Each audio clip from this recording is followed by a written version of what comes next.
Hello, everybody. Happy true winter. We do have some snow on the ground, in fact, a bunch of it. And that's kind of what I like about living in interior British Columbia is that there are 4 full seasons. Takes a little time for the snow to get here, and then there's a real fall and then a real spring and all that. It's not just a long, cold, snowy season and then a long, warm season like in many parts of Canada. But, looks like the chickens are not really enjoying all the snow. Well, as I told you guys in the last episode, they're not digging it, and they've really been under here a whole lot, just sort of trying to stay entertained and keeping each other warm. But yeah, they're not into it. That's okay, though.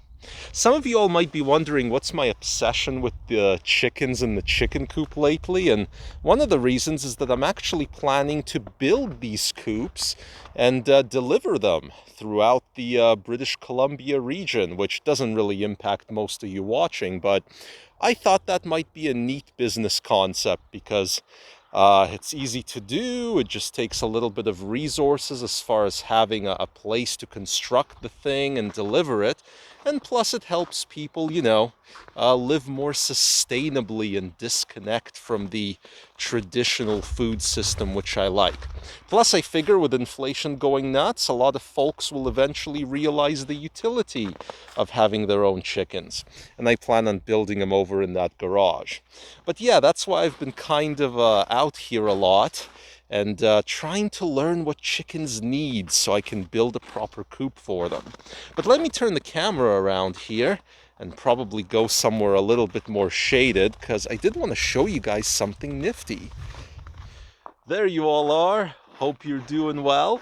And the thing I wanted to show you today is actually this little blue book. What is this little blue book? Well, this is actually the official record of my college education savings account from the Soviet Union. Now, obviously, I left the Soviet Union when I was a little kid, and if you know anything about leaving the Soviet Union, it's that if you left while that entity was still around, they basically took everything from you on the way out. They stripped you of your citizenship, they stripped you of your possessions, everything except like $500, and that's all you could leave with. So I no longer have access to that account or could have had access to it. However, there's still an interesting story behind this. My mom ran into this record, and so I thought to myself, well, what did become of, Soviet era education savings accounts? Because this was opened in roughly the late 1980s when I was just a couple of years old.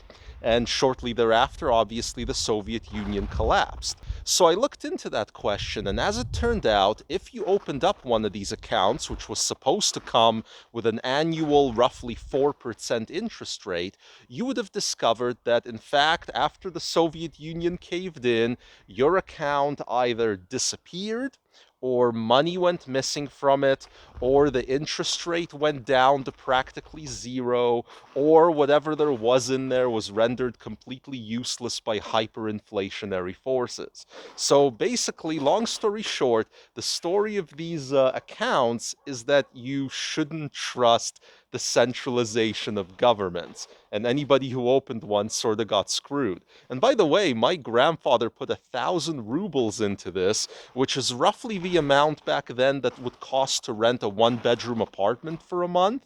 Really not a bad little gift to give 2 or 3-year-old me for a college fund. But yeah, anybody who opened up one of these got effectively screwed.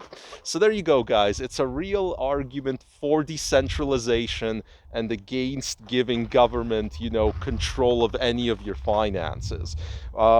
And feeding off that topic directly into crypto this week, for those wondering, yes, I do feel that that dip that we were going through is now done.